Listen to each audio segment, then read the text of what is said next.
அனைவருக்கும் அன்பு வணக்கம். எல்லாம் வல்ல இறைவனின் திருவடிகளை போற்றிப் பணிந்தும், யாதும் ஊரே யாவரும் கேளிர், தீதும் நன்றும் பிறர்தர வாரா என்கின்ற கணியன் பூங்குன்றனாரின் நிறைமொழியோடும் இன்றைய சிந்தனை பதிவினை வழங்குகின்றேன். வைகறை வைரங்கள் என்ற தலைப்பின் கீழ் நாம் இன்று காணவிருக்கும் வைரச் செய்தி, இறைவனின் அறக்கருணை மரக்கருணை வேறுபாடு என்ன என்ற வினாவிற்கான விடை. வினாவில் உள்ள கருணை என்ற வார்த்தையின் பொருள் திருவருள் சக்தி என்று புரிந்து கொண்டு தொடர்ந்து கேளுங்கள். இறைவனின் திருவடிகள் இரண்டும் உயிர்களுக்கு கருணை செய்யும் இரண்டு கருவிகள்.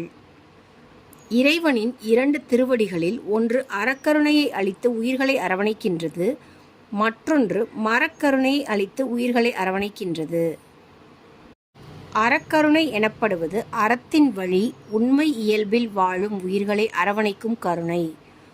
இறைவனின் அறக்கருணையில் மென்மை மிகுந்து இருக்கும்.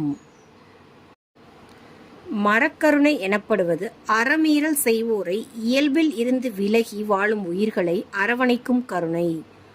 மரக்கருணையில் வன்மை மிகுதியாக இருக்கும். வெளிப்படுத்தும் கருணை மென்மையோ வன்மையோ எதுவாயினும் இரண்டுமே உயிர்களுக்கு நன்மை செய்யும் கருணை செயல் என்று புரிந்து கொள்ளுங்கள். எனவே கடவுளை பொறுத்தவரையில் அனைத்து உயிர்களையும் பாகுபாடு இன்றி அரவணைக்க வேண்டும் என்பது ஒழுங்கு. இந்த ஒழுங்கில் இருந்து இறைவன் ஒரு நாளும் விலகுவதில்லை. அறமீறல்கள் செய்பவர்களை இறைவன் ஏன் தடுப்பதில்லை அல்லது தண்டிப்பதில்லை என்று பலர் கேள்வி எழுப்புகின்றார்கள். அதற்கான விடையை காண்போம். உண்மை அன்பின் சொரூபமாக இருக்கும் சிவத்திற்கு நல்லவன் அல்லது கெட்டவன், வேண்டியவன் அல்லது வேண்டாதவன் என்ற பாகுபாடு எல்லாம் கிடையாது. உண்மை அன்பு இவ்வாறுதான் செயல்படும். நம்மிடம் உண்மை அன்பு இல்லை ஆதலால் இறைப்பண்பு நம்மிடம் இல்லை. விருப்பு வெறுப்பு மட்டுமே உள்ளது. அன்பு என்ற வார்த்தையின் உண்மை பொருள் மிக மிக நுட்பமானது. நம்மால் அதனை புரிந்து கொள்ளவே இயலாது. நான் அன்பாய் இருக்கின்றேன், நான் மிகவும் அன்பானவன் என்று இன்று நாம் கூறிக்கொள்வதெல்லாம் உண்மை அன்பே இல்லை என்று புரிந்து கொள்ளுங்கள். அன்பும் சிவமும் இரண்டென்பார் அறிவிலார் என்று திருமூலர் கூறுகின்றார். இதன் பொருள் என்ன? சிவம் என்பது சொரூபநிலை கடவுளுக்கு நாம் தந்த பெயர். கடவுளின் சொரூபத்தை கண்டவர் எவரும் இல்லை என்பது உண்மை. அன்பே சிவம் என்றும் கூறுகின்றோம். சிவத்தின் சொரூபத்தை உணர இயலாது என்பதினால் அன்பை உணர்வதும் கடினம்.